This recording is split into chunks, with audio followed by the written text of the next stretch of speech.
Hello everyone, आप सबको करण academy में स्वागत है। आप लोग ट्वेल्थ दे दिए हैं और ट्वेल्थ का रिजल्ट संभवतः यदि आप कोई स्टेट बोर्ड से हैं तो आपको आ गया होगा, और अगर आप सीबीएसई बोर्ड से हैं तो अभी नहीं आया, लेकिन ये 5 या 10 तारीख तक आ सकता है। अब आपको माइंड में कंफ्यूजन हो रहे हैं कि हमको आगे क्या करना है, और उसी टॉपिक को लेकर आज मैं आपके सामने लेकर आया हूं, जो आपको ये वीडियोस आपको आगे की करियर को डिसाइड करने में हेल्प करेगा। हमारे वीडियो के साथ आप बने रहें, और जो मैं यहाँ पे आपको बताना जा रहा हूँ, जो रियलिटी है उसको आप समझिए, और आगे आप खुद डिसाइड कर पाओगे मुझे क्या करना चाहिए अभी। ठीक है।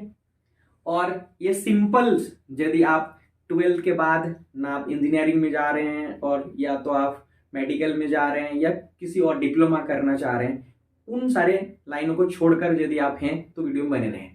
आप ट्वेल्थ के बाद सिंपल ग्रेजुएशन करना चाहिए। ट्वेल्थ के बाद मुझे और क्या करना चाहिए जो आपको करियर को डिफाइंड करेगा। और जानते हो एक चीज, आप हमेशा बात याद रखना, क्योंकि जब आप पढ़ाई करते हो ना तो ट्वेल्थ तक तो कोई कुछ नहीं बोलते हैं। जब आप ग्रेजुएशन करोगे वहां पर भी आपको कोई कुछ नहीं बोलेंगे। ऐसा क्यों नहीं बोला जाता है? क्योंकि ना आस पड़ोस बोलेंगे, ना आपके घर वाले बोलेंगे, ना आपको फ्रेंड सर्किल बोलेंगे, क्योंकि आप पढ़ाई करते रह रहे हो। ग्रेजुएशन तक आपको कोई कुछ नहीं बोल रहे हैं, लेकिन जैसे ही आप ग्रेजुएशन कर लोगे, जैसे आर्ट्स लेके, कॉमर्स लेके, साइंस लेके कर लिए हो, तब आपके ऊपर बोझ आने लगेगा। और आपका स्वाभाविक है, एक हम लोग ह्यूमन एक सोसाइटी में रहते हैं, तो सोसाइटी का एक बोझ, दूसरा हमारा एक जिम्मेवारी बनता है, नैतिक कर्तव्य बनता है कि हम अपने परिवार को कुछ हेल्प कर पाए कुछ दिन में अंदर में। ग्रेजुएशन के बाद आपको भले टाइम 6 महीना 8 महीना, और गार्जियन का यानी पेरेंट्स का भी एक हमारे ऊपर आशा आ जाता है कि बच्चे ग्रेजुएशन कर लिए और कितना पढ़ाई करेगा। एक नॉर्मल फैमिली से होते हैं हम लोग, उतना ही सोचते हैं, इसका भी कुछ काम करना पड़ेगा, पैसा तो आपके पास बोझ आने लगेगा। हम लोग उसी को डिसाइड करेंगे आप ऐसा क्या करें ट्वेल्थ के बाद, ताकि आप इन चीजों से बच सकें। ये सोसाइटी का ताना बाना, पड़ोस का ताना बाना, परिवार का जिम्मेवारी वो आप पर आ जाना, और वो पैसा कमाना कैसे आपको आसानी से मतलब आप अपना करियर को आगे ले जा सकते हैं, उसी पे बात करेंगे। देखिए, आपके पास 2 ऑप्शन है, और मेरा टॉपिक आज का है जो है आफ्टर ट्वेल्थ। ट्वेल्थ के बाद आप क्या करें, चाहे आप आर्ट से लिए हो, चाहे आप साइंस से किए हो, कॉमर्स से किए हो। आपके पास जो यहाँ पर हम बात करेंगे, या आप जॉब का तैयारी करें, गवर्नमेंट जॉब की, या फिर आप ग्रेजुएशन करें, यानी फर्दर स्टडीज, हायर स्टडीज करें। ग्रेजुएशन के बाद फिर एमएससी वगैरह आप कर सकते हो, एमए वगैरह कर सकते हो, मास्टर डिग्री जिसको कहते हैं। यहां पर आगे देखना है कि जैसे आप ट्वेल्थ कर लिए हो, ट्वेल्थ के बाद बोलो भाई हम सिंपल ग्रेजुएशन कर लेते हैं, फिर मास्टर करेंगे, फिर कुछ और करेंगे, है ना, और फिर हम गवर्नमेंट जॉब की तैयारी करेंगे। ऐसे कुछ बच्चे हो सकते हैं। दूसरा, कुछ ऐसे भी बच्चे हैं कि ट्वेल्थ के बाद लग जाते हैं, जिसका आस पड़ोस, जिसके फ्रेंड्स, दोस्त, भैया या घर वाले उस चीज को समझते हैं, वो ट्वेल्थ से बनना शुरू कर देता, तैयारी करना। आज हम जो बता रहे हैं कि आपको, यदि आप सिंपल ग्रेजुएशन कर रहे हैं, इंजीनियरिंग मेडिकल्स को छोड़कर अगर आप सिंपल ग्रेजुएशन कर रहे हैं, तो मेरा राय रहेगा कि आप जॉब का तैयारी ग्रेजुएशन के साथ में करते चलिए।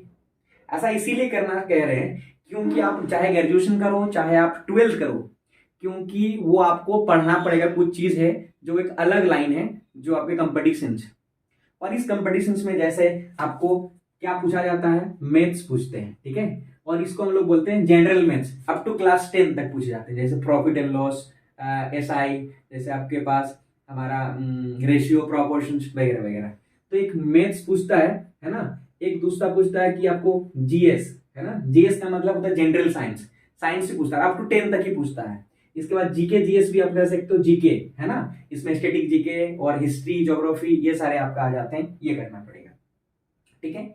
और तीसरा जो है ना, बहुत जगह ऐसा होता है, इसको हम लोग बोलते हैं रीजनिंग। क्या कहते हैं? रीजनिंग, या मेंटल एबिलिटी भी कहते हैं इसको, याद रखना, मेंटल एबिलिटी भी हम लोग इसको कहते हैं। ये भी आपको हर एग्जाम में आपको पूछा जाता है, ठीक है। और उसके बाद क्या करना होता है, कुछ में हिंदी भी पूछा जाता है, ठीक है, और किसी में क्या पूछा जाता है, इंग्लिश भी पूछते हैं, ठीक है। जैसे एसएससी वगैरह चले जाएंगे तो हिंदी इंग्लिश आपको पूछेंगे। अगर स्टेट लेवल के जैसे पुलिस वगैरह अगर करना है, यानी आप जाना चाहते हो तो हिंदी पूछता है, एक लैंग्वेज पूछता है, तो वहां भी आपको पूछेगा। तो ये सब आपका ना ग्रेजुएशन में है ना। ये सारे जो जीके जीएस है जो आप 10th क्लास तक पढ़ लिए हैं, ग्रेजुएशन का कुछ पार्ट है जो हिस्ट्री वगैरह जो सब पढ़ना चाहते हैं वो 12th का पार्ट है।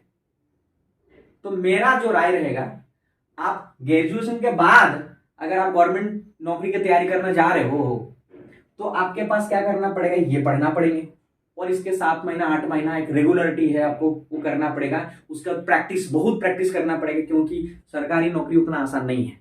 ऐसा इसीलिए नहीं है क्योंकि सरकारी नौकरी का अभी बहुत ज्यादा क्राइसिस है ना, और सीट बहुत कम होते हैं और नंबर ऑफ स्टूडेंट बहुत ज्यादा है, तो कंपटीशन बहुत हाई है। तो आपको क्या करना चाहिए कि 12th के बाद, मेरे अगर आप सजेशन लेना चाहोगे तो 12th के बाद ही आप ग्रेजुएशन करो, साथ में ये 4 चीज सब भी आप पढ़ना शुरू कर दो। और इससे आपको क्या मिलेगा, ये जो ग्रेजुएशन अब तो 4 साल के हो गए हैं, है ना, 3-4 साल हो गए, तो ये जो ग्रेजुएशन करते करते जो भी आपके पास समय बच रहे हैं, उस समय का सदुपयोग करके आप इन चीजों पे कमांड तैयार करें। और आप यदि बोलोगे कि 12th के बाद भी सरकारी नौकरी पे बहुत सारे फॉर्म निकलते हैं, बोलो कौन कौन सी निकलती हैं, जैसे हमारा एसएससी का निकलता है, एक एमटीएस होता है मल्टीटास्किंग, एक होता है हमारा एसएससी का सेंट्रल वाले निकालते हैं, एक होता है हमारा एसएससी 10+2, इसमें आप जा सकते हो 10+2 भर सकते हो, मतलब 10th वाले भर सकते हो, 12th वाले भर सकते हो, लेकिन 10+2 वाले केवल 10+2 वाले भर सकते हो। लेकिन एमटीएस वाला जो है वो आप भर सकते हो, लेकिन उसमें एज क्राइटेरिया होता है, वो पार होने के बाद आप उस चीज को भर नहीं सकते हो। इसीलिए कह रहा हूं आप इसका तैयारी करते रहिए। और इसके अलावा भी अगर बोलोगे और कहाँ होता है, जो जैसे आप पुलिस में जा सकते हैं, है ना, यदि हाइट वगैरह है आपका ठीक, अगर आपका बॉडी स्ट्रक्चर ठीक ठाक है तो आप उसमें जा सकते हो, लेकिन आपको फिर एग्जाम देना पड़ेगा, उसके फिजिकल देना पड़ता है, फिर तैयार करना पड़ेगा। इसके अलावा हमारा स्टेट लेवल के भी बहुत सारे ऐसे नौकरियां होती है जहां पर आपको अलग हुआ, जैसे हमारे एलडीसी, ये सारे एमटीएस वो एक लेवल के भी निकालते हैं, उसमें भी आप फॉर्म भर सकते हो। आप 12th में भी जा सकते हो, ठीक है, 12th में आप जा सकते हो। मान लेते हैं आपका जॉब नहीं हो रहा है, लेकिन आप तैयारी कर रहे हो, मतलब आप उस जगह नहीं पहुंचे हो जहां पे आपको जाना चाहिए, तो आप क्या करो, जॉब तो नहीं बना लेते हैं तो तैयारी कर जाएंगे, वो जगह तो बहुत बढ़िया है, तो फिर आपको आगे जाके और क्या करनी है, जो वही नौकरी लग गई, सिंपल सा। और दूसरा बात है क्या कर सकते हो आप, अगर ग्रेजुएशन कर रहे हो तो ग्रेजुएशन के साथ साथ मैंने क्या बोला कि आप इन चीजों को पढ़ना करें, या तो आप क्या करो, यूट्यूब में इतना रिसोर्सेस है आजकल, वहां से आप जाके कर सकते हो। बहुत सारे ऐसे चैनल है जहाँ मैथमेटिक्स पढ़ा रहे हैं, कहीं जीके पढ़ा रहे हैं, जीएस पढ़ा रहे हैं, वो जो भी आपको समय बचता है ग्रेजुएशन के सिलेबस के अकॉर्डिंग आपका जो पढ़ाई करने का, उसके बाद ये आगे से तैयार करें। जो बच्चे ग्रेजुएशन करेंगे और आप सोचो कि वो 3 साल पहले कर चुके हो, आप उससे आगे निकले हो, आपका पॉजिटिव पॉइंट है, प्लस पॉइंट है, जिससे आप उन लोगों के कंपटीशन में कंपैरिजन आपका कंपटीशन थोड़ा सा क्या हो जाएगा, कम हो जाएगा। इन लोगों का टाइम लगेगा और उतना जल्दी तो नहीं बढ़ने के बाद, यहाँ क्राइसिस चल रहे हैं और आपके पास रास्ते भी नहीं है जाना, तो नहीं आपको नौकरी की तैयारी करना। अभी आप शायद मेरे बात पे यकीन ना कर रहे होंगे, लेकिन आप कुछ दिन के बाद खुद आपको लगेंगे, भैया आपके सीनियर्स गार्जियन सब आपको बोलेंगे तैयारी करो। बहुत सारे डिपार्टमेंट है जहां पर आप तैयारी कर सकते हो। तो इसीलिए मैं कह रहा हूं कि आप इन चीजों पे फोकस करिए, स्किल डेवलपमेंट करिए। आजकल का जमाना में स्किल डेवलपमेंट करना पड़ता है, तो ये स्किल डेवलपमेंट हुआ सोचिए। और पढ़ने के बाद रिवीजन करिए, मल्टीपल टर्म रिवीजन करिए और साथ में